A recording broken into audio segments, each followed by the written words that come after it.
Bonjour, je suis de gauche et je souhaite néanmoins m'adresser aux électeurs et aux électrices tentés par le Rassemblement national, qui votent habituellement au Front national. Et j'ai envie de tenter de vous convaincre que le Rassemblement national n'est pas la meilleure solution pour améliorer votre situation. Déjà, je souhaite vous dire que je vous respecte et que je condamne qu'on puisse vous parler sans respect. Vous avez le droit au respect. Le respect de chacun est essentiel dans le débat politique, et ni l'intimidation, ni la menace, ni l'insulte n'ont leur place en République et dans un débat politique. La violence envers quiconque n'a pas sa place en démocratie.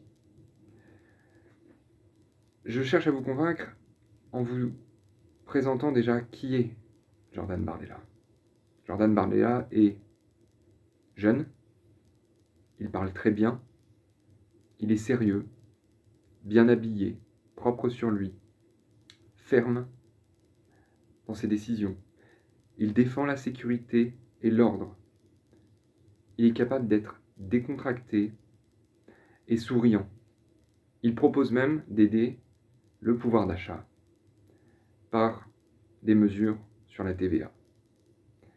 Cette incarnation que le Rassemblement national vous propose avec Jordan Bardella est valorisante pour vous. Il vous donne une fierté d'être français. Il semble conservateur et vous vous sentez proche de lui car lorsqu'il vous parle des factures d'électricité. Il vous parle de l'assistanat que vous voyez. Il vous parle des immigrés. Et c'est pour vous un message fort qu'il envoie à votre intention par cette dénonciation qui, à vos yeux, résonne comme une défense de votre intérêt parce qu'il refuse l'injustice que vous ressentez. L'injustice de voir certains et certaines obtenir des choses qui ne leur sont pas dues et dont vous êtes indigné. Vous ne supportez pas de voir des personnes accueillies qui puissent vous blesser ou attaquer des citoyens français. C'est inacceptable. Vous ne supportez pas de voir des personnes qui ne travaillent pas et qui s'en sortent, peut-être même mieux que vous, quand même, alors que vous ne vous en sortez pas. Vous ne supportez pas l'agressivité et les jeunesses qui attaquent des commissariats. Nous sommes tous choqués par ces images et par ces faits de violence. Dans des quartiers troublés par des trafics et la délinquance juvénile. Mais si le constat de ces faits est bien réel, les réponses apportées par le Rassemblement national ne sont pas bonnes, ni pour vous, ni pour le pays. Pourquoi ?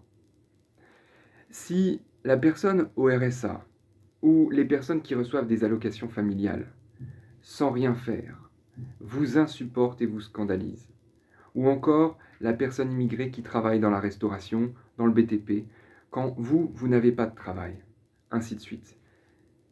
Si vous ressentez cette injustice, c'est parce que vous n'êtes pas assez payé. C'est parce que on ne reconnaît pas la valeur de votre travail et vos sacrifices au quotidien. C'est parce que on ne vous donne pas votre chance. C'est parce que comme Français, vous n'avez droit à rien pour soulager vos difficultés économiques, le plein d'essence, vos charges, le coût de la vie, l'électricité et les services publics, le transport, ainsi de suite. Mais en France, ici et maintenant, dans cette élection législative, il y a une force politique qui propose de penser d'abord à vous, de penser à vous remettre au centre des priorités. Quelle coalition a toujours pensé en priorité aux salariés, aux petites retraites, au salaire des travailleurs pauvres et à la classe moyenne, toujours, à chaque moment de son histoire, où elle a été unie. Quelle est cette coalition ? Mesdames et messieurs, c'est la gauche. C'est la gauche unie, depuis plus d'un siècle, qui a été à vos côtés et qui a défendu à chaque fois et elle a obtenu ce qui paraissait impensable. Des congés payés, rendez-vous compte. Être payé tout en étant en congé. C'est le Front populaire qui l'a obtenu. Nous avons obtenu, avec la gauche unie, à chaque bataille, une semaine de 40 heures, pour disposer du temps en dehors du temps de travail, pour voir nos proches, notre famille, nos parents, nos enfants. C'est encore la gauche unie qui a obtenu la sécurité sociale, une protection par rapport au coût de la vie, les accidents, les problèmes de santé. Ce sont ici les résistants communistes qui étaient à l'œuvre pour l'obtention de cette sécurité sociale. C'est encore la gauche unie qui a obtenu la retraite à 60 ans, sous le Parti socialiste, avec François Mitterrand.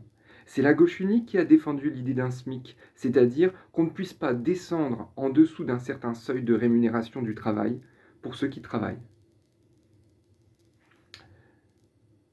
C'est encore la gauche unie qui a défendu un CDI, c'est-à-dire l'idée d'avoir une sécurité de l'emploi dans le domaine privé pour éviter la précarité de tous. C'est encore la gauche qui a voulu les 35 heures pour des ouvriers face à l'augmentation de la productivité liée aux machines. C'est la gauche unie qui s'est battue contre la réforme des retraites. Et en résumé, c'est la gauche unie qui a toujours axé la priorité pour la hausse des salaires, des salariés et l'aide des petits patrons, des artisans.